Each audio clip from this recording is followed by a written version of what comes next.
06h15, 15 septembre 1940, le capitaine Werner Mulders démarre son Messerschmitt Bf 109 depuis la base aérienne de Wissant sur la côte française de la Manche. Le ciel est clair au-dessus du détroit, un temps parfait pour le combat aérien. Mulders ignore encore que ce jour entrera dans l'histoire de l'aviation, comme celui où un seul pilote allemand abattit 6 chasseurs Spitfire britanniques.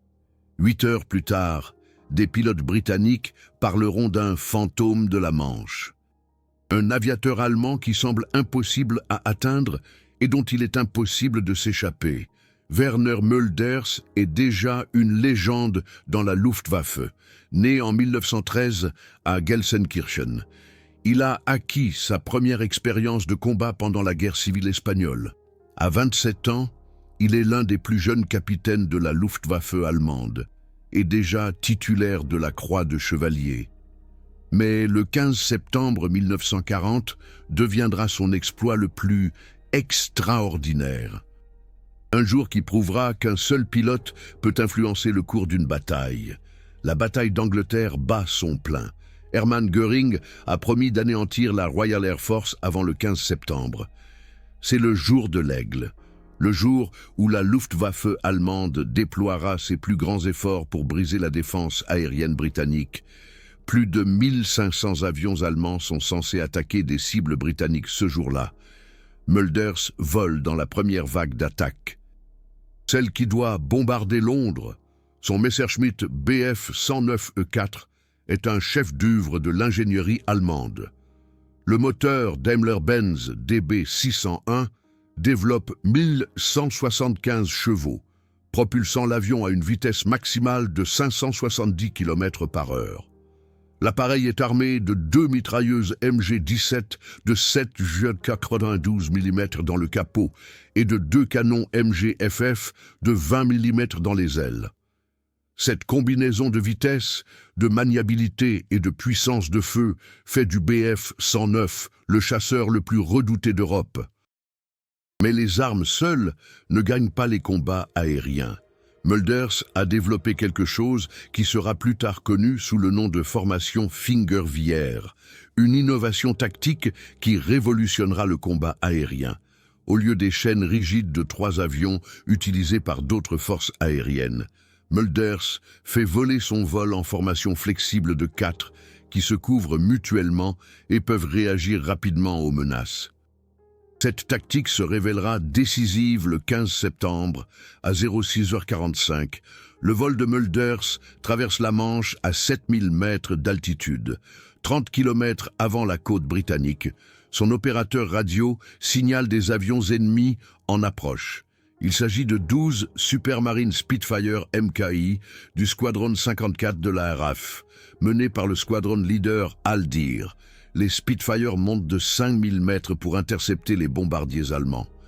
Ils s'attendent à une interception de routine. Ce qu'ils vont rencontrer, c'est un génie tactique. Mulders reconnaît immédiatement la formation britannique. Les Spitfire volent toujours en chaîne de 3. Une formation que Mulders sait mortellement vulnérable. Il ordonne à son vol de passer à la formation Fingerwehr et d'exploiter l'avantage de l'altitude. La formation allemande se divise en 2 vols de 2 avions, qui peuvent attaquer sous différents angles. Cette flexibilité fera la différence entre la vie et la mort. Le premier combat aérien commence à 06h52. Mulders pique depuis son altitude supérieure sur le Spitfire de tête et ouvre le feu à 300 mètres de distance. Ses canons de 20 mm touchent l'avion britannique dans l'aile et le moteur. En quelques secondes, le Spitfire prend feu et s'écrase dans la mer. L'aspirant James Lacey n'a pas le temps de s'éjecter. Le premier abattage de Mulders de la journée a eu lieu en moins de 10 secondes. Les autres pilotes de Spitfire sont choqués par la vitesse et la précision de l'attaque allemande. Le squadron leader dira plus tard à la radio « Cet Allemand est différent. Il n'attaque pas comme un pilote, il attaque comme un prédateur. » Mais Mulders a déjà disparu, plongeant sous la formation britannique et attaquant par en dessous. Cette tactique est totalement anticonventionnelle. La plupart des pilotes attaquant par le haut ou le côté, à 07h15, Mulder abat son deuxième Spitfire. L'aspirant Robert Stanford Tuck tente d'attaquer le Messerschmitt de Mulders par derrière. Mais le pilote allemand effectue une manœuvre de combat que Stanford Tuck décrira plus tard comme aérodynamiquement impossible. Mulder se fait pivoter son Bf-109 dans un rayon si étroit qu'il réapparaît soudainement derrière le Spitfire. Une courte rafale de ses 4 armes. Et le Spitfire de Stanford Tuck est hors de combat. Stanford Tuck survit, avec de graves brûlures. L'effet psychologique des attaques de Mulders va bien au-delà des pertes physiques. Les autres pilotes de Spitfire remarquent que le pilote allemand semble pouvoir prédire chacun de leurs mouvements. Le flight lieutenant Douglas Bader, qui deviendra plus tard l'un des meilleurs pilotes de chasse britanniques. Note après le combat. Il savait ce que nous allions faire, avant même que nous le sachions nous-mêmes. C'était comme s'il lisait dans nos pensées. Ce que les Britanniques ignorent, c'est que Mulders a étudié les tactiques de chasse britanniques pendant des années. Durant son affectation comme instructeur à l'école de chasse de Verneuchen, il a analysé des manuels de la RAF, capturé et visionné des vidéos de combats britanniques. Il connaît les manœuvres standards de la RAF mieux que certains pilotes britanniques eux-mêmes. Cette préparation fait de lui un adversaire qui a toujours une longueur d'avance. À 08h30, suit le 3e abattage. Mulders utilise le soleil comme couverture et attaque un Spitfire qui rentre seul à sa base.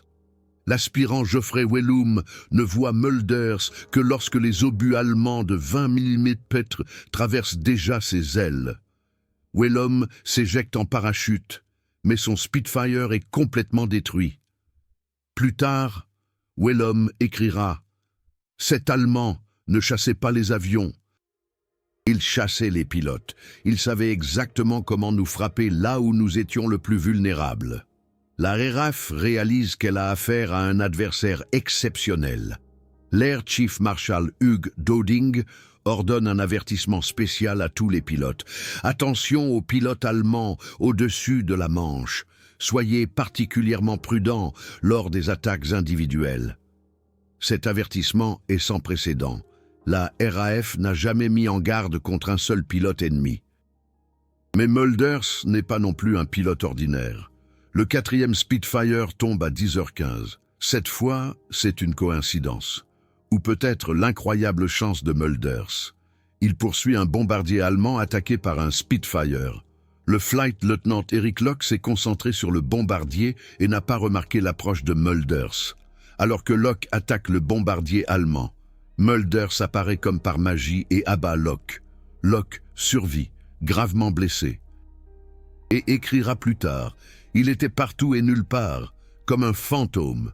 Werner Mulder profita de sa pause déjeuner pour la maintenance et le réapprovisionnement en munitions sur la base aérienne de Wissant. Son équipe au sol était stupéfaite. 4 victoires aériennes dans la matinée, même pour Mulders, c'était exceptionnel. Le sergent-chef Fritz Müller, son mécanicien en chef, nota plus tard « Le capitaine était parfaitement calme, comme si rien de spécial ne s'était produit. Il but un café, vérifia personnellement l'armement et redécolla, tel un homme allant au travail. À 14h20, la deuxième mission de la journée commença pour Mulders. Cette fois, il menait un vol d'escorte de chasse pour des bombardiers Heinkel E-111 qui devaient attaquer Londres. Au-dessus de Canterbury, ils rencontrèrent de nouveaux chasseurs de la Royal Air Force. Une formation mixte de Spitfire et de Hawker Hurricanes. Les Britanniques avaient modifié leur tactique et attaquaient en formation plus importante. Mais Mulders s'adapta immédiatement. La 5e victoire aérienne survint à 15h45. Un Hurricane du squadron 303, l'unité polonaise, tenta d'attaquer Mulder sur le flanc. L'aspirant Jan Zumbach était un pilote expérimenté, ayant déjà abattu 3 avions allemands. Mais Mulders effectua une boucle verticale, une manœuvre alors considérée comme extrêmement dangereuse. Le Hurricane ne put suivre et Mulders l'abattit par le haut, Zumbach survécut avec une jambe cassée. L'impact psychologique des succès de Mölders commença à se faire sentir des deux côtés. Les pilotes allemands combattaient avec plus d'agressivité, inspirés par leur chef d'escadrille. Les pilotes britanniques devinrent plus prudents, cherchant constamment le fantôme de la Manche. Le Wing Commander Park nota: « Un seul pilote allemand influence le moral de toute notre escadrille de chasse. C'est militairement impossible, mais psychologiquement réel. » À 17h30, lors de sa dernière mission de la journée, Mölders abattit son 6e et dernier Spitfire. C'était un combat contre l'aspirant Peter Townsend, qui devint plus tard célèbre comme le compagnon de la princesse Margaret. Townsend était un excellent pilote, mais Mölders était imbattable ce jour-là. Après un combat aérien de 5 minutes, Mölders toucha le Spitfire de Townsend au niveau des ailettes de refroidissement. Townsend dut effectuer un atterrissage forcé, mais survécut indemne. Qu'est-ce qui rendit Mölders si exceptionnel ce jour-là? Les analystes modernes du combat aérien ont identifié plusieurs facteurs. Premièrement, sa tactique innovante. La formation Fingerwehr lui donnait une flexibilité que les pilotes britanniques ne connaissaient pas.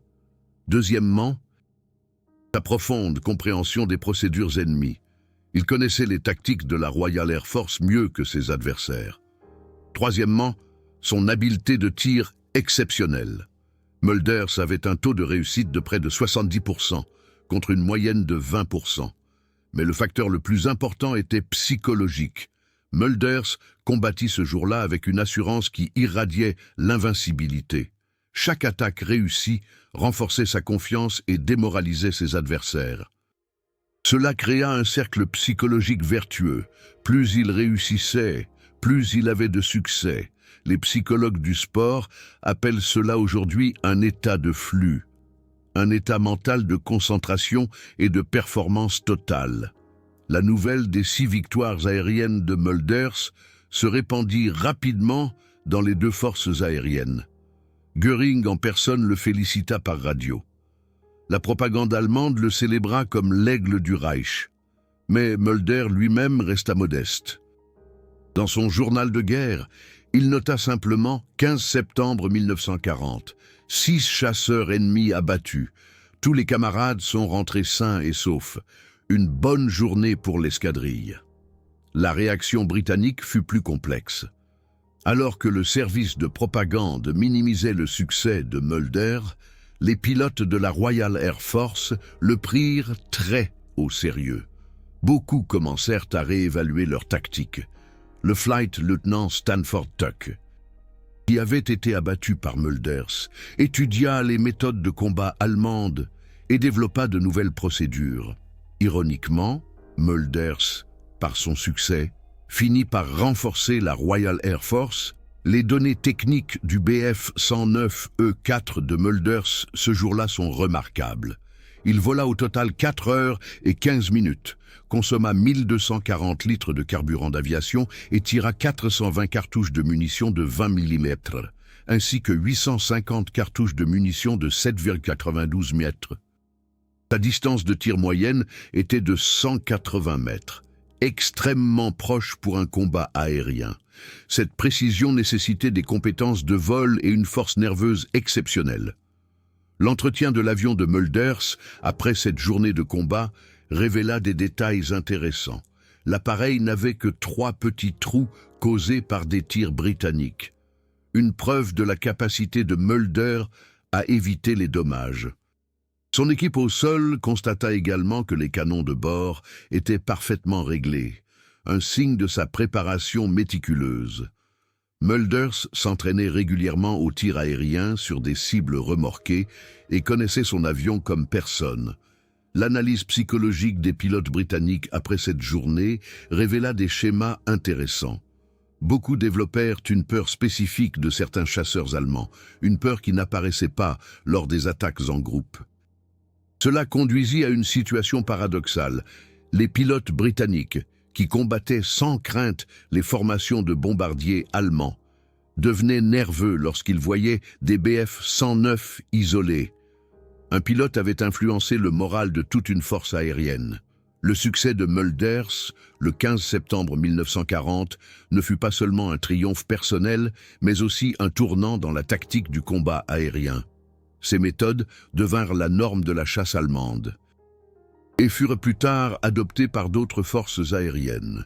La formation Finger-Vier est encore aujourd'hui la base des tactiques modernes des escadrilles de chasse. Une seule journée de combat avait changé l'avenir de la guerre aérienne. Les implications stratégiques dépassèrent le simple cadre du combat aérien. Le succès de Mulders prolongea la bataille d'Angleterre de plusieurs semaines, car la Royal Air Force eut besoin de temps pour développer de nouvelles tactiques. Ce retard donna à l'Allemagne plus de temps pour la préparation de l'invasion, mais repoussa finalement l'opération Seelöwe jusqu'à l'hiver où elle devint impossible. Après la guerre, plusieurs des pilotes britanniques survivants rencontrèrent Mulders, qui mourut dans un accident d'avion en 1941. Le squadron leader Deere déclara « Il était le meilleur adversaire que j'ai jamais rencontré. Non pas parce qu'il nous haïssait, mais parce qu'il maîtrisait parfaitement son métier. Il combattait comme un gentleman et volait comme un dieu. » L'analyse technique des méthodes de combat de Mulders influence encore aujourd'hui la formation des pilotes. Son insistance sur la surprise, la vitesse et la précision sont des principes fondamentaux des tactiques modernes de combat aérien. Les pilotes de l'OTAN apprennent des manœuvres qui remontent directement aux innovations de Mulders. Ces empreintes digitales sont partout dans la formation moderne des pilotes de chasse. La documentation de cette journée extraordinaire n'a été possible que grâce à des archives allemandes et britanniques méticuleuses.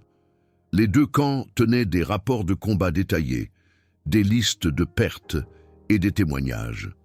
Cette documentation nous permet aujourd'hui de reconstituer, minute par minute, comment un seul pilote a écrit l'histoire. La famille de Werner Mulders n'apprit que le soir l'importance historique de cette journée. Son épouse, Louise, l'attendait à Gelsenkirchen, avec leur petite fille, Verena. Mulders lui avait écrit « Ma très chère Louise, je vole à nouveau au-dessus de la Manche aujourd'hui. Le ciel d'Angleterre appartient encore au Tommy. Mais nous allons changer cela. Prends soin de Verena et prie pour nous. » Il ne se doutait pas que cette lettre serait envoyée après l'une des journées de combat aérien les plus réussies de l'histoire. Les conditions météorologiques du 15 septembre 1940 étaient idéales pour le combat aérien. Visibilité claire jusqu'à 50 km, vent faible de sud-ouest, aucun nuage sous 8000 mètres. Ces conditions permirent à Mulders de pousser son Bf 109 à la limite de ses capacités. Par mauvais temps, ces attaques précises à longue distance auraient été impossibles. Ce jour-là, le temps fut l'allié invisible de Mulders. La maintenance des avions entre les missions de Mulder était un chef d'œuvre de la précision allemande. Son chef mécanicien, Fritz Müller, dirigeait une équipe de 8 spécialistes qui effectuait en seulement 45 minutes une inspection complète, le ravitaillement et l'armement. Il vérifiait 127 points critiques de l'avion, réajustait les canons de bord et remplaçait les pièces usées. Cette efficacité était cruciale pour la capacité de Mulder à effectuer plusieurs missions dans la même journée. Le Bf 109E4 que Mulders pilotait ce jour-là portait le numéro de série 51819 et avait été livré le 3 juillet 1940 par Messerschmitt AG à Ratisbonne. L'avion avait déjà accumulé 89 heures de vol en mission et était connu pour sa fiabilité. Mulders avait personnellement supervisé sa modification, des rétroviseurs améliorés, un équipement radio personnel et un viseur spécial qu'il avait lui-même mis au point. Les munitions utilisées par Mulders étaient spécialement optimisées pour le combat aérien. Ces canons MGFF de 20 mm tiraient des obus avec des fusées percutantes qui explosaient à l'impact, causant des dommages maximaux. Les mitrailleuses de 7,92 mm utilisaient un mélange de munitions à balles chemisées et de balles traçantes, ce qui l'aidait à suivre ses tirs. Ce mélange de munitions était le résultat d'années d'expérimentation et lui donnait un avantage décisif. La communication entre les chasseurs allemands ce jour-là était d'une avance révolutionnaire. Mölders utilisait une radio FUG-7A qui permettait une connexion cristalline sur 80 km. Il a mis au point un système de mots de code pour différentes manœuvres d'attaque, ce qui permettait à son escadrille d'attaquer de manière coordonnée, sans que les Britanniques ne comprennent ce qui se passait. Ces tactiques de communication devinrent par la suite la norme de la Luftwaffe allemande. Les pilotes britanniques qui ont affronté Mölders ce jour-là n'étaient pas des débutants. Le squadron leader Aldir avait déjà abattu 17 avions allemands. Le flight lieutenant Stanford Tuck, avec 27 victoires, était l'un des as de la Royal Air Force. L'aspirant Geoffrey Wellham, malgré son jeune âge, avait déjà de l'expérience dans plus de 50 combats aériens. Mölders n'a pas vaincu des novices, mais l'élite de l'aviation de chasse britannique. La formation qui a permis à Mölders d'atteindre ce niveau a commencé en 1934 à la Deutsche Verkehrsfliegerschule de Cottbus. Il y a appris non seulement à voler, mais aussi la théorie du combat aérien. Ses instructeurs ont rapidement reconnu son talent exceptionnel pour la pensée spatiale et la coordination précise des mouvements. Ces compétences, combinées à des années d'entraînement, ont fait de lui l'un des combattants aériens les plus dangereux du monde. La préparation psychologique au combat aérien était organisée de manière systématique dans la Luftwaffe allemande. Mölders a suivi des cours spéciaux sur la résistance au stress, l'orientation spatiale et la prise de décision sous pression. Il s'exerçait quotidiennement au temps de réaction sur des appareils spéciaux et entraînait ses yeux pour une acuité visuelle maximale à haute altitude. Cette préparation était si intense que de nombreux pilotes ont échoué physiquement et psychologiquement. L'innovation tactique de la formation Finger-VR que Mölders a perfectionnée a révolutionné à jamais le combat aérien. Au lieu de groupes rigides de 3, ces pilotes volaient en groupes flexibles de 4, qui pouvaient s'ouvrir et se fermer comme les doigts d'une main. Cette formation permettait à la fois de chasser et d'être chassé, de couvrir et d'être couvert. Chaque pilote savait instinctivement où se trouvaient ses camarades et comment ils réagiraient. Les pilotes de Spitfire que Mölders a combattus ce jour-là volaient encore dans la formation Vic. Obsolète, 3 avions en forme de V, cette formation était adaptée au défilé, mais mortelle en combat aérien. Les 2 ailiers devaient constamment faire attention à leur formation au lieu de chercher des ennemis. Mölders a exploité cette faiblesse sans pitié et a toujours attaqué les ailiers qui ne pouvaient pas se défendre. La première destruction à 06h52 fut exécutée à la perfection technique. Mölders attaqua depuis le soleil, profita de l'effet de surprise et tira à distance optimale. Ses obus de 20 mm touchèrent le Spitfire dans les ailettes de refroidissement du moteur, ce qui entraîna une perte immédiate de liquide de refroidissement et une panne moteur. L'aspirant Lacet n'avait aucune chance. Son avion fut mis hors de combat en moins de 8 secondes. Cette précision était le résultat de centaines d'heures d'entraînement au tir.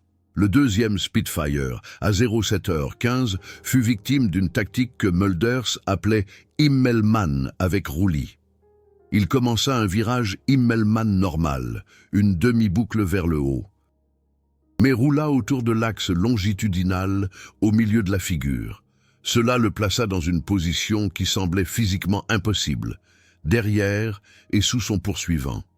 Stanford Tuck décrivit plus tard cette manœuvre comme de la sorcellerie, mais c'était de la physique pure et une maîtrise parfaite du vol.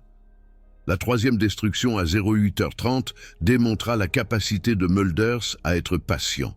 Il suivit le Spitfire pendant plus de 15 minutes, attendant le moment parfait. Lorsque l'aspirant Wellum se détendit et réduisit sa vitesse, Mulders frappa. Cette attaque montra une leçon importante.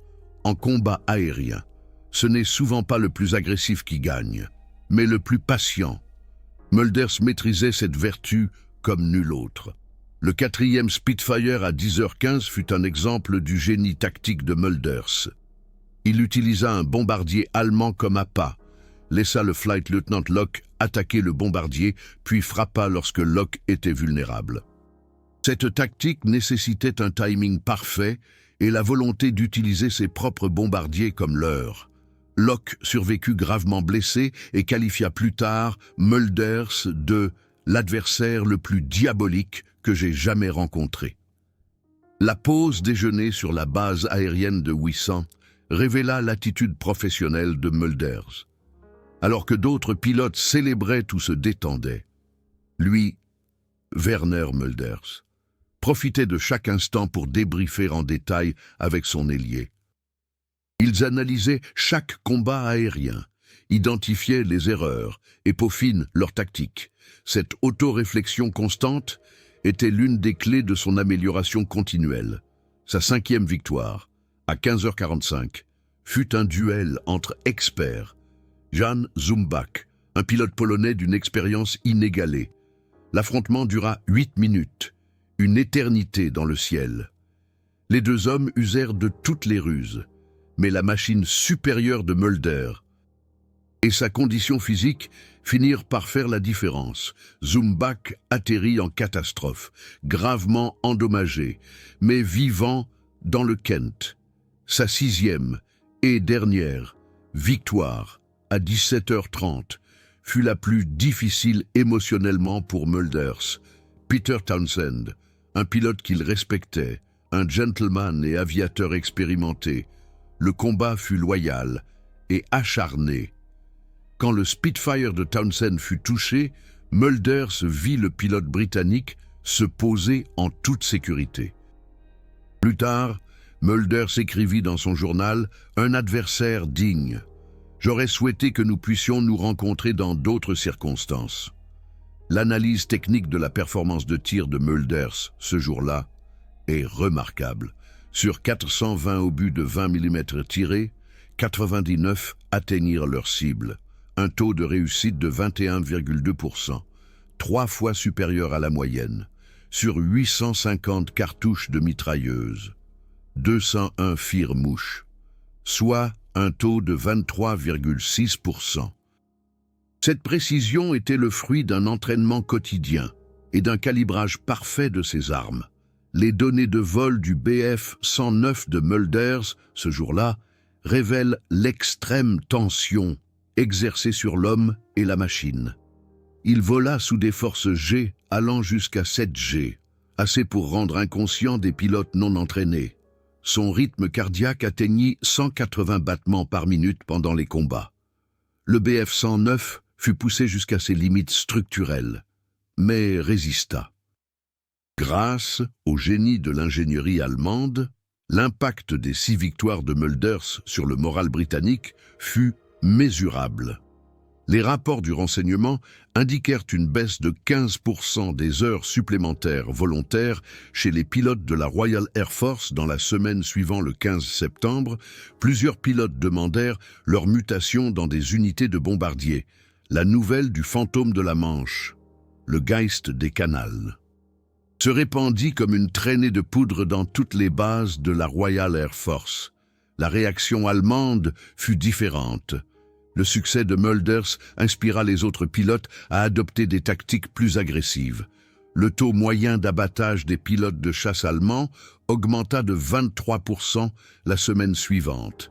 Göring ordonna que les tactiques de Mulders soient enseignées dans toutes les écoles de chasse.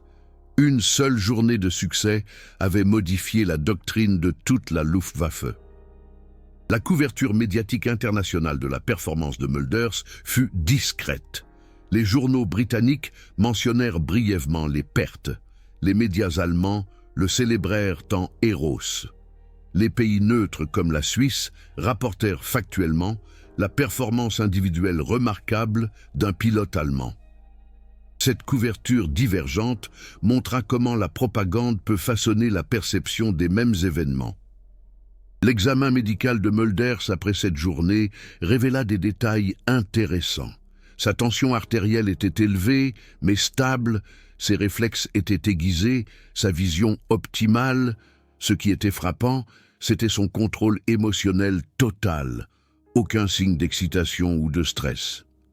Le médecin de l'air nota « Le capitaine Mulder semble être fait pour le combat aérien, physiquement et psychologiquement, adapté de manière optimale. » La navigation pendant les 6 combats fut un chef-d'œuvre d'orientation spatiale. Mulder combattit sur une zone de 200 km², mais conserva constamment sa position. Il savait toujours où se trouvait la base allemande la plus proche, où étaient les amis et les ennemis. Cette conscience de la situation était aussi importante que ses talents de tireur. Les pilotes perdus ne peuvent pas abattre d'ennemis. L'analyse de la consommation de carburant révèle la conduite efficace du combat par Mulder. Malgré 6 combats aériens intenses, il atterrit avec 45 litres de réserve, assez pour 20 minutes de combat supplémentaires. D'autres pilotes revenaient souvent avec des réservoirs vides. Mölders planifiait chaque vol de manière à avoir un temps de combat maximal, tout en assurant un retour SR. Cette prévoyance lui sauva la vie à plusieurs reprises. Les communications radio entre Mölders et son ailier pendant les combats furent enregistrées puis analysées. Elles révèlent une compréhension presque télépathique entre les deux pilotes. Des instructions courtes et précises remplacèrent les longues explications. Ennemi en hauteur à gauche, couverture à droite, attaque immédiate. Cette communication était si efficace qu'elle devint le modèle pour toutes les escadrilles de chasse allemandes. Les données météorologiques du 15 septembre 1940 furent méticuleusement documentées des deux côtés. Pression atmosphérique 1.021 HPA. Température de 18 degrés au sol. 12 degrés à 7000 mètres d'altitude. Visibilité de 45 km. Ces conditions étaient idéales pour Mölders. Son Bf-109 fonctionnait de façon optimale avec l'air frais et la visibilité dégagée permettait des attaques à longue distance. Un temps plus mauvais aurait rendu ces tactiques impossibles. Les recherches d'après-guerre révélèrent que les 6 victoires de Mölders, le 15 septembre 1940, constituèrent un record mondial. Aucun autre pilote n'avait abattu 6 avions ennemis de la même catégorie en une seule journée. Ce record tint jusqu'à l'apparition des avions à réaction. Mölders avait écrit l'histoire d'une manière qu'il n'avait jamais imaginée. L'analyse psychologique de ses adversaires après cette journée révéla des schémas intéressants. Beaucoup développèrent une sorte de complexe de Mulder, une peur exagérée des chasseurs allemands isolés.